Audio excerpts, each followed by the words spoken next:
एक शांत सी गली में, जहां सुबह की पहली किरणें धीरे धीरे दस्तक देती थीं, एक छोटी सी चाय की टपरी अपनी खुशबू बिखेरती थी। इस टपरी का मालिक था एक नौजवान लड़का जिसका नाम रवि था।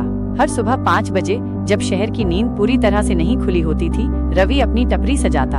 वह बड़े प्यार से दूध उबालता, उसमें चाय की पत्ती डालता और हर एक कप में सिर्फ चाय ही नहीं बल्कि अपने बड़े सपने भी घोलता था।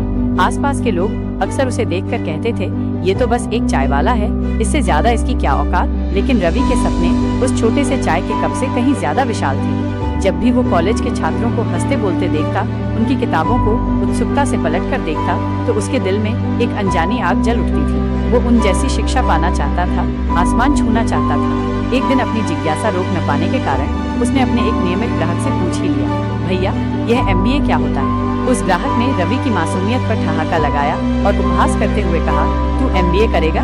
पहले ढंग से अंग्रेजी बोलना तो सीख ले। लेकिन उस हंसी में रवि को निराशा नहीं बल्कि एक चुनौती दिखाई दी। उसने उस पल ठान लिया कि वो अपनी कमजोरी को अपनी ताकत बनाएगा। उसी रात से रवि का एक नया सफर शुरू हुआ। रात के अंधेरे में जब उसकी टपरी बंद हो जाती थी, वो YouTube पर अंग्रेजी सीखने वाले वीडियो देखता। चाय बेचकर जो थोड़े पैसे बचते, उनसे वो पुरानी सस्ती किताबें खरीदता।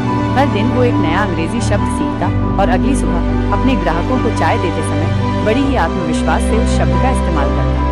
शुरुआत में लोग उस पर हंसते थे, उसकी गलत उच्चारणों का मजाक उड़ाते थे, लेकिन रवि ने उनकी बातों को अनसुना कर दिया। उसकी लगन और मेहनत धीरे धीरे रंग लाने लगी। वही लोग जो पहले हंसते थे अब कहने लगे, अरे रवि, आज तो तू बड़ी अच्छी अंग्रेजी बोल रहा है। 3 साल तक रवि ने अथक परिश्रम किया। उसके रास्ते में छोटी मोटी असफलताएं भी आईं, लेकिन हर बार उसने अपने उस बड़े सपने को याद किया जो उसे आगे बढ़ने की प्रेरणा देता था। और फिर वो रात आई जिसका उसे बेसब्री से इंतजार था, -C8 परीक्षा की रात। किसी भले इंसान ने उसके परीक्षा केंद्र जाने के लिए पैसे दिए, तो किसी और ने उसका फॉर्म भरने में मदद की। रवि ने भी पूरे दिल से परीक्षा दी, अपनी मेहनत और ज्ञान को पन्नों पर उतारा।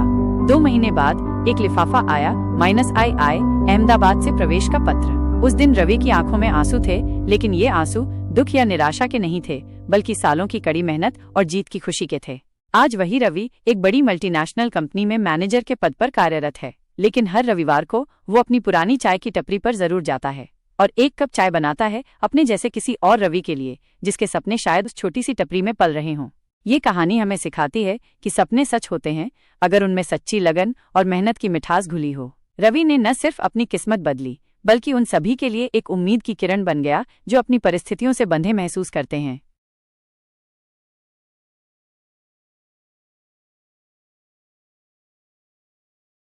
सपने पकड़े और उन्हें पूरा भी किया, क्योंकि सपने बड़े हो तो रास्ते छोटी जगह से भी निकल जाते हैं।